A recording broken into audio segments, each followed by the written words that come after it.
আজ আমি হেলদি নাস্তা তৈরি করব। হেলদি নাস্তা তৈরি করব পুষ্টিগুণে ভরপুর আর দেখতেও কিন্তু হবে খুবই ইয়ামি। হেলদি নাস্তা তৈরি করার জন্য আমি কতগুলো কিশমিশ নেব এবং এগুলো আমি পানিতে ভিজিয়ে রাখব। সেই সাথে আমি কিছু কাঠবাদামও ভিজিয়ে রাখব।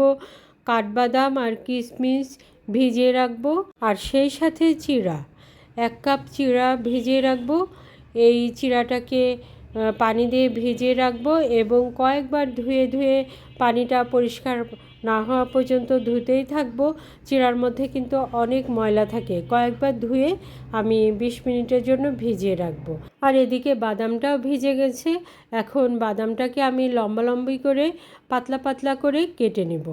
বাদাম কিন্তু খুবই উপকারী। আমাদের প্রতিদিনই যে কোনোভাবে কয়েকটা বাদাম খাওয়া উচিত। ছোটদের বড়দের মানে সবার জন্যই বাদাম খাওয়া অবশ্যই দরকার। আর সেই সঙ্গে আমি আম কেটে নেব। এই চিড়া, বাদাম, কিশমিশ এর সঙ্গে পাকা আম যদি হয় তাহলে তো কথাই নাই। চিড়ার সঙ্গে এই আমটা কিন্তু খুবই ভালো লাগে। এখন তো আমের মৌসুম শুরু হয়ে গেছে আর পাকা আমের চারিদিকে মুখরিত। বাজারে গেলেই কিন্তু পাকা আমের গন্ধে মনটা ভরে যায়। আম কিন্তু সবেমাত্র পাড়া শুরু হয়েছে। এই আম কিন্তু অনেক দিন পর্যন্ত এখন বাজারে থাকবে। তাই আমটা কিন্তু প্রতিদিনই আমাদের খাদ্য তালিকায় রাখলে খুবই ভালো হয়। আর এদিকে চিড়াটাও ভিজে গেছে। চিড়াটা আমি এখন একটি পাত্রে উঠিয়ে নেব। চিড়া কিন্তু খুবই ঠান্ডা খাবার। আমরা সকালে যদি চিড়া দিয়ে এরকম হেলদি নাস্তা বানিয়ে খাই তাহলে কিন্তু শরীরের জন্য খুবই উপকার। এই তো আমার চিড়া একটা পাত্রে উঠিয়ে নিয়েছি। এখানে আমি 1 কাপ দুধ দিয়ে দেব।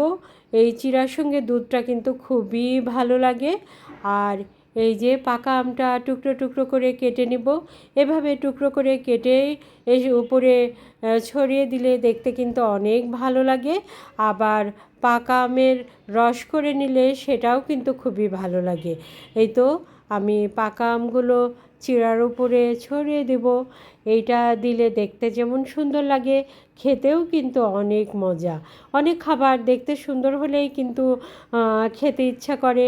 এইভাবে সাজিয়ে যদি আমরা ছোট বাচ্চাদের খেতে দিই তারা কিন্তু খুবই মজা করে খাবে।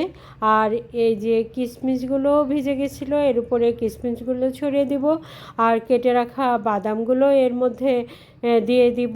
সব মিলিয়ে এই খাবারটা দেখতে কিন্তু ইয়ামি লাগছে।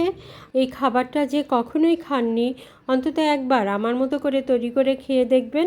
অনেক মজা এবং হেলদি। এই হেলদি নাস্তাটা কেমন লাগলো কমেন্টস করে অবশ্যই জানাবেন। আর আপনারা ভালো থাকুন, সুস্থ থাকুন, নিরাপদে থাকুন আর আমার সাথেই থাকুন।